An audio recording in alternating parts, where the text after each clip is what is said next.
नमस्कार। झंडा ऊंचा रहे हमारा, विजय विश्व तिरंगा प्यारा। दोस्तों ये पंक्तियां हैं श्यामलाल गुप्त जी की। दोस्तों आज हम बात करेंगे हमारे महान देश के महान झंडे तिरंगे के बारे में। कुछ ऐसी चीज़ें आपको बताएंगे जो आपके लिए बहुत ही जानकारी पूर्वक होगी। सबसे पहले झंडे का इतिहास क्या है, कितने झंडे आज़ादी से पहले बनाए गए, सबसे पहला झंडा जो विदेश में लहराया गया कौन सा था, झंडे के लिए नियम क्या है, इंडियन फ्लैग कोड में क्या क्या नियम है, क्या क्या ऐतिहासिक जगहों पर ये झंडे फहराए गए, माउंट एवरेस्ट पर फहराया गया, इसके बाद झंडे के अपमान पे कितनी सज़ा होती है, क्या नियम है इसको फहराने का, इसके डैमेज हो जाता है तो इसके लिए क्या नियम है। नवीन जनरल का एक केस है जिस 2002 से पहले किसी भी आम भारतीय को अपने घर में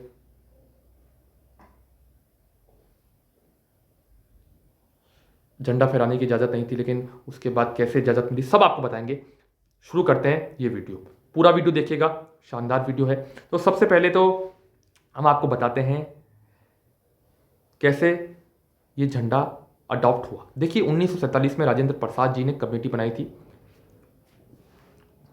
उनके नेतृत्व में, और पिंगली वेंकैया को झंडा बनाने का श्रेय जाता है इसकी डिज़ाइन का।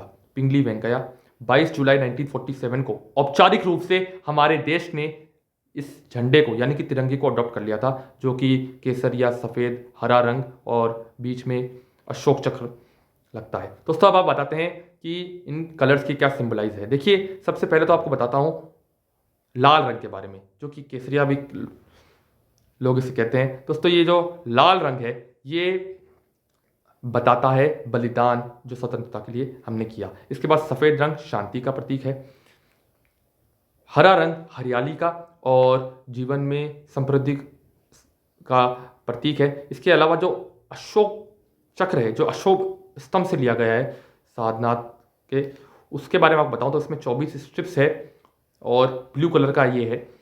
और दोस्तों इसमें जो 24 स्ट्रिप्स है वो बताती है कि किस तरह से हमें 24 घंटे देश के विकास के लिए काम करना है, देश को आगे बढ़ाने के लिए काम करना है।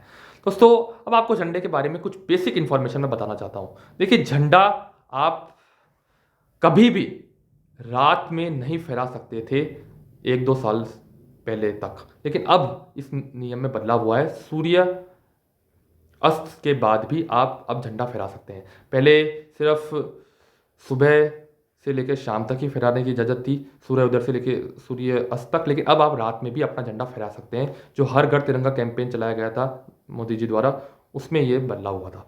दोस्तों इसके अलावा आपको बताऊं कि आप अपने घर में झंडा लहरा सकते हैं।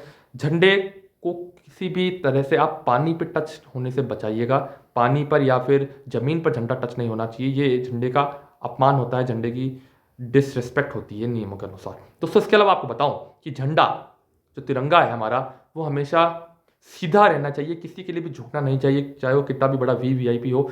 राष्ट्रीय शोक के मौके पर झंडा झुकाया जाता है और झंडे को उल्टा कर दिया जाता है। कई आपातकाल होता है, बहुत बड़ी कोई त्रासदी आ जाती है देश में, तो झंडे को उल्टा कर दिया जाता है, लेकिन ऐसे किसी के वीवीआईपी के स्वागत के लिए, प्रधानमंत्री जी के लिए, राष्ट्रपति जी के लिए, कोई भी हो बड़ा सा बड़ा आदमी, उसके लिए झंडा नहीं झुकाया जा सकता। ये भी एक कानूनी जुर्म है। दोस्तों ये झंडे की डिसरिस्पेक्ट है। इसके अलावा किसी भी तरह से कटा हुआ फटा हुआ झंडा आप नहीं लहरा सकते। दोस्तों आपको बताऊं कि अगर आप कटा हुआ फटा हुआ लहराते झंडा तो इसमें भी आपको सजा का प्रावधान है।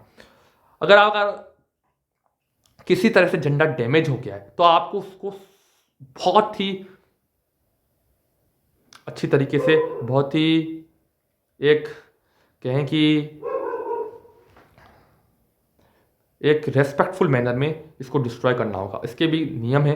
दोस्तों 2 तरीके हैं, एक तो बायोडिग्रेडेबल वुडन बॉक्स में रखकर आप इसको दफना सकते हैं ज़मीन के अंदर। अगर कोई झंडा मैला हो गया है या फिर कट गया है, फट गया है, जिसको आप फहरा नहीं सकते, इस तरह से उसको आप डिस्ट्रॉय कर सकते हैं, या फिर उसको जलाकर, उसको जलाने के भी नियम है। ऐसे सीधा पकड़ के उसको जलाना पड़ता है, ऐसे उल्टा टेढ़ा अगर आप उसको जलाते हैं तो इसमें भी आपको कानूनी जुर्म होगा और इसमें आपको सख्त सजा मिल सकती है। और आपको एक बात जरूर ध्यान रखनी है कि हमेशा झंडा प्राइवेट में डिस्ट्रॉय किया जाना चाहिए, नहीं तो ये भी कानूनी जुर्म है।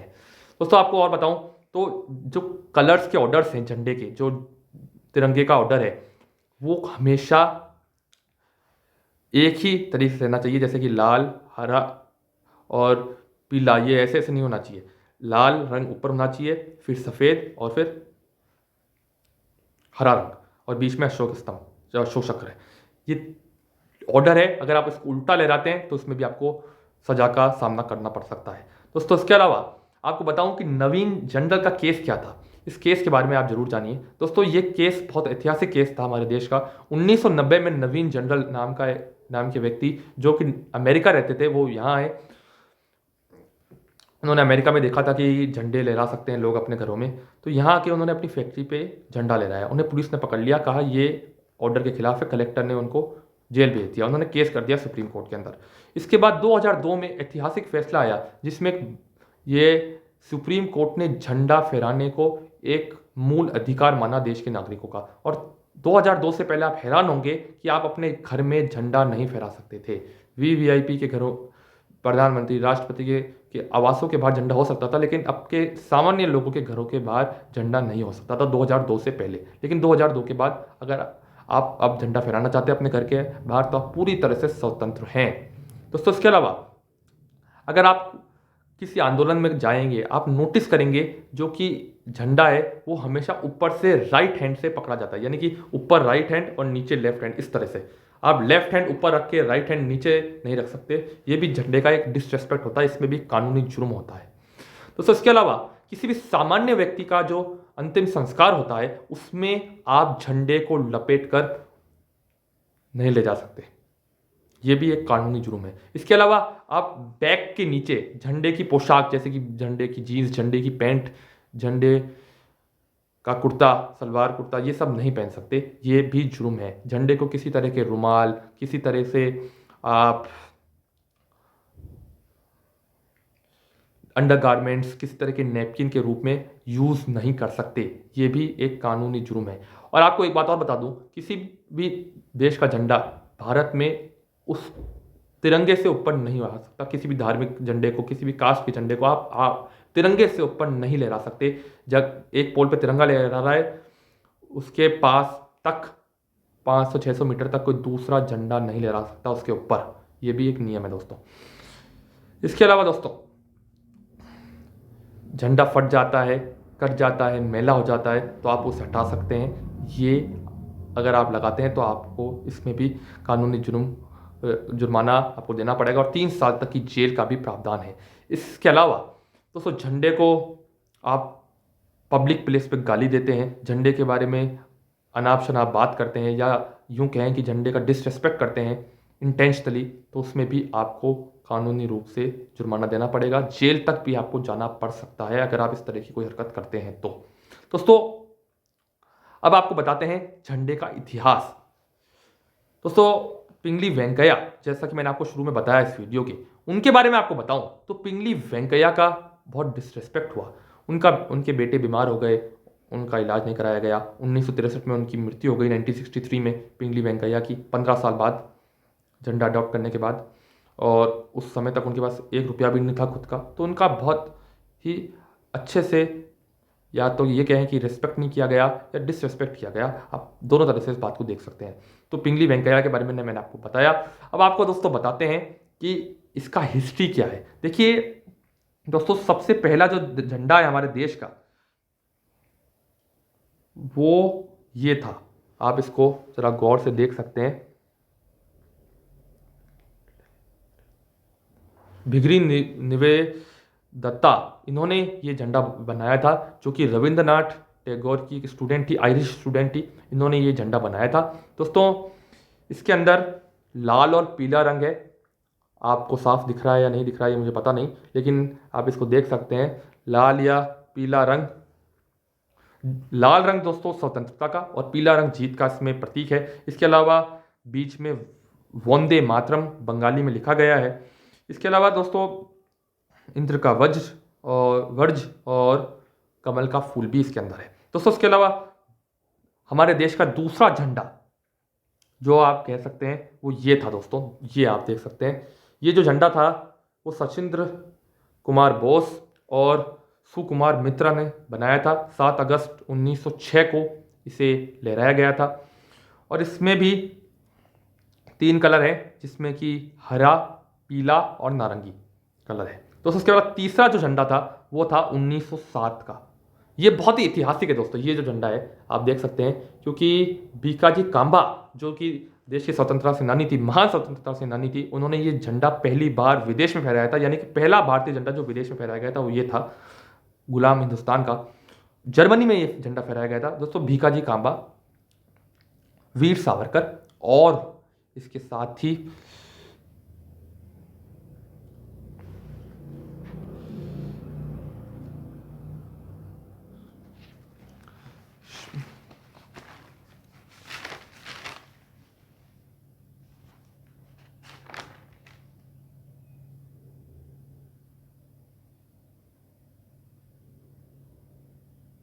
श्यामजी कृष्ण अग्रवाल,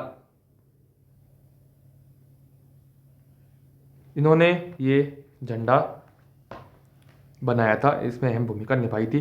तो इस झंडे में जो कि मैंने आपको बताया था कि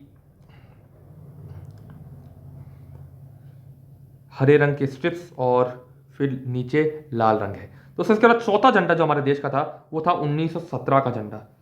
दोस्तों 1917 में ये झंडा बनाया था हमारे बाल गंगाधर तिलक ने। इसमें यूनियन जैक ऊपर था, इसके अलावा 5 लाल स्ट्रिप्स और 4 हरे स्ट्रिप्स थे। इसके अलावा दोस्तों इस झंडे में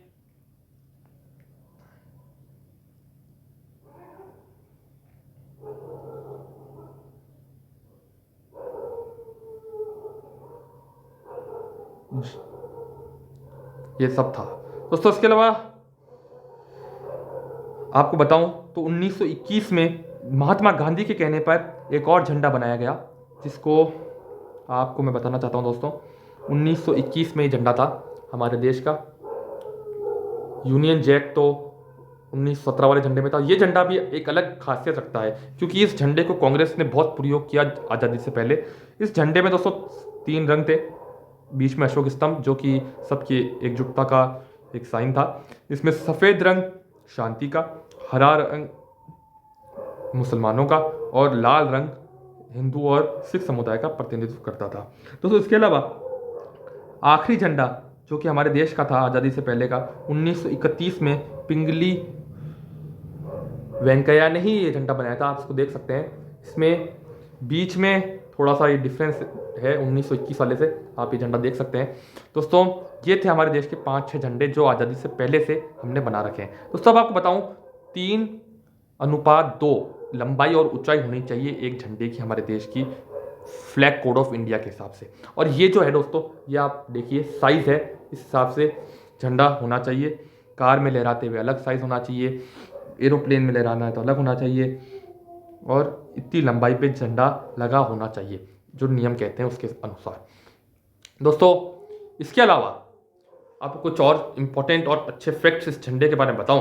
दोस्तों हमारा झंडा जो है सबसे प्यारा है, और इसका इतिहास हमने आपको बताया। अब माउंट एवरेस्ट पे 1958 में झंडा फहराया गया था। 28 मई 1958 को माउंट एवरेस्ट दुनिया का सबसे बड़ा माउंटेन है, आप जानते ही हैं, नेपाल में, और इस पे ये झंडा फहराया गया था। 1984 में फील्ड मार्शल राकेश शर्मा द्वारा यूनिवर्स में हमारा झंडा फहराया गया था दोस्तों। तो ये एक बहुत बड़ी बात है हमारे देश के लिए, यूनिवर्स में हमारा झंडा फहराया गया था।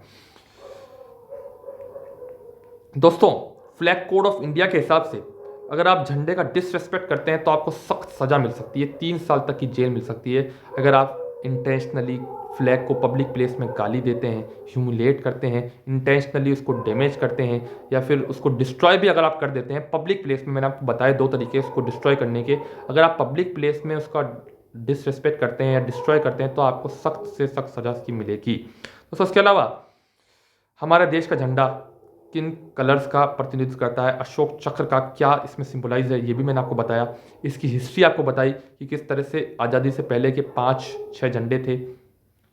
यूनियन जैक का प्रतिनिधित्व करता था 1917 वाला झंडा। 1907 में पहला जो विदेश में फहराया गया झंडा था भीखाजी कांबा द्वारा जर्मनी में, वो एक इंपॉर्टेंट बात मैंने आपको बताई इस वीडियो के अंदर।